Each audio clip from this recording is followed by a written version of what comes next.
Hello friend and अस्सलाम वालेकुम।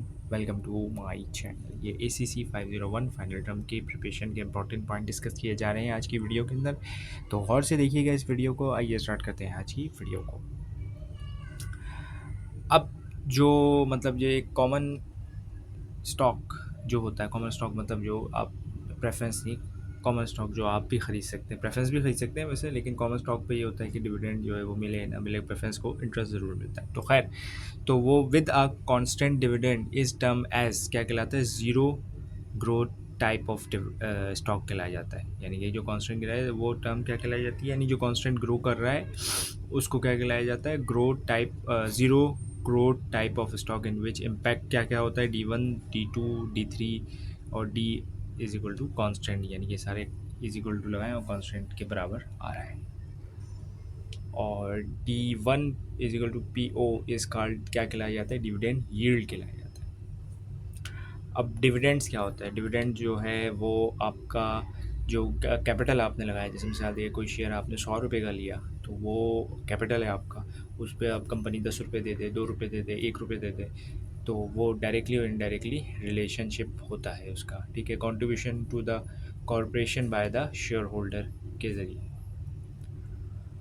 Preference stock with dividend properties over common stock normally with a fix dividend. अच्छा, इस जो preference stock होता है वो उसका जो होता है डिविडेंड फिक्स होता है। फिक्स मतलब यानी जैसे उनको बोल दिया कि भाई 10% सालाना आपको डिविडेंड मिलेगा। डिविडेंड तो नहीं होता, वो इंटरेस्ट ही होता है, समझ ले। तो वो है, और some time without voting right. अच्छा, प्रेफरेंस के कभी कभार ऐसा होता है कि वोटिंग राइट्स नहीं होते या बहुत कम होते हैं। जैसे मिसाल दे दिया है, अब मैं कॉमन स्टॉक में बैठा हुआ हूँ तो मेरे वो एक वोट एक काउंट किया जाएगा, लेकिन जो प्रेफरेंस में बैठा हुआ हो सकता है उसके 10 वोट एक काउंट किया जाए, क्योंकि उसको फ़ायदा मिल रहा है ना किस चीज़ में, उसको प्रॉफिट ज़्यादा मिल रहा है, तो उसके वोटिंग राइट्स कम कर दिए जाते हैं। The price that the dealer wish to pay in the bid and the price at which the seller क्या कहलाया जाता है, सिक्योरिटी एंड स्ट्राइक प्राइस। यानी मतलब जैसे मिसाल दे दिया है, मैं जो हूँ किसी शेयर को ख़रीदने में 500 रुपये पे इंटरेस्टेड हूँ, और जो डीलर है वो बेचने में भी 500 रुपये, तो वो क्या प्राइस कहलाई जाती है, स्ट्राइक प्राइस कहलाई जाती है।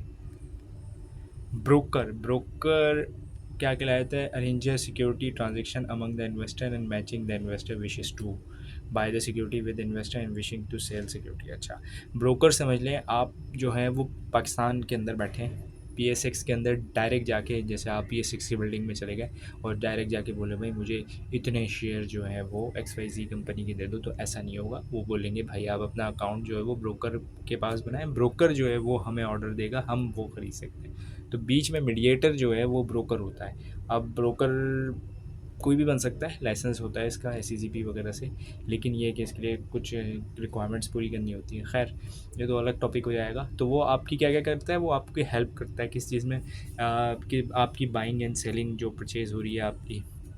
अब आप कोई शेयर बेचना चाह रहे हैं तो वो ब्रोकर हेल्प करेगा, आप कोई चीज़ ख़रीदना चाह रहे हैं तो वो भी ब्रोकर हेल्प करेगा।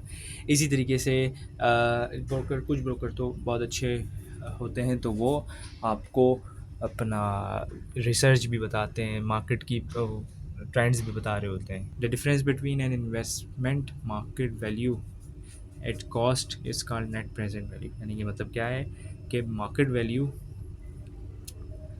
तो कुछ और है और कॉस्ट जो है वो कुछ और है, of the investment NPV, net present value. यानी कि आज जैसे ख़रीदने जाएँ, जैसे मिसाल दे दिया है, गाड़ी आपने ख़रीदी 10 लाख रुपए की। अब पाकिस्तान के अंदर खैर उल्टा हो गया कि 10 लाख की गाड़ी 20 लाख की हो गई, तो वो नेट प्रेजेंट वैल्यू, यानी कि आज अगर ख़रीदने जाएंगे तो वो वैल्यू क्या होगी।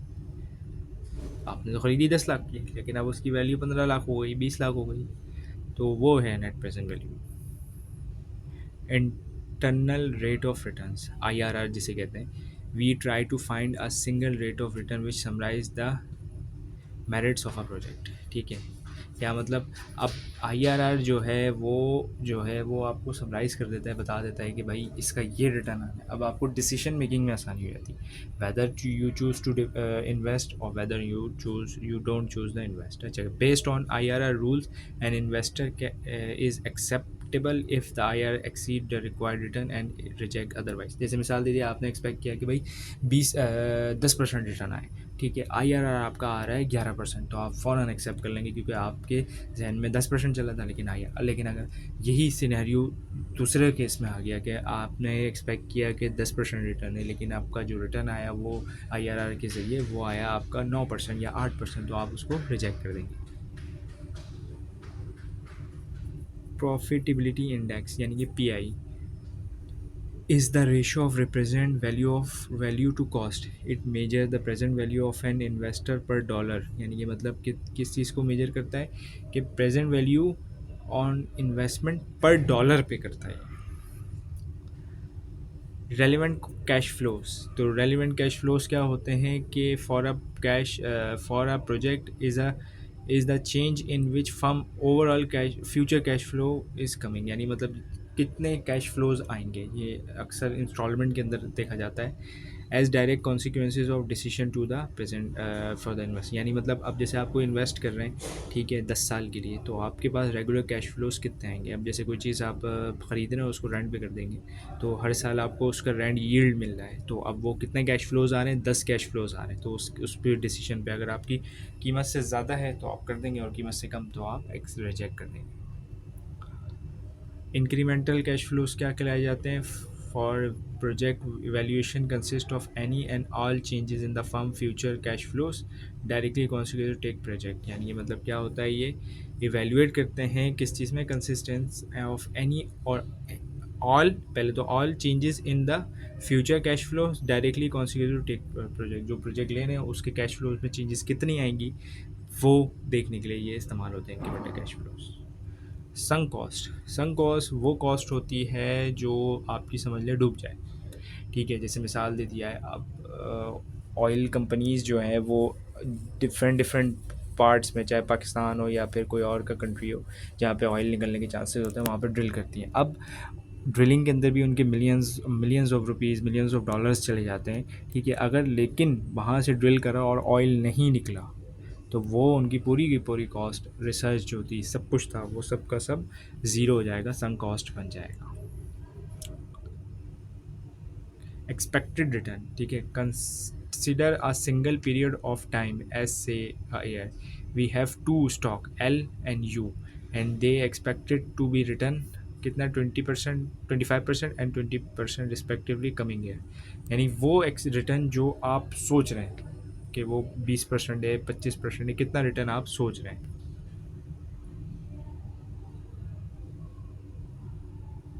पोर्टफोलियो, पोर्टफोलियो क्या होता है, is a group of assets such as stocks bond held by the investor. अब ये मुहावरा आपने अक्सर सुना होगा, don't put all your eggs in one basket.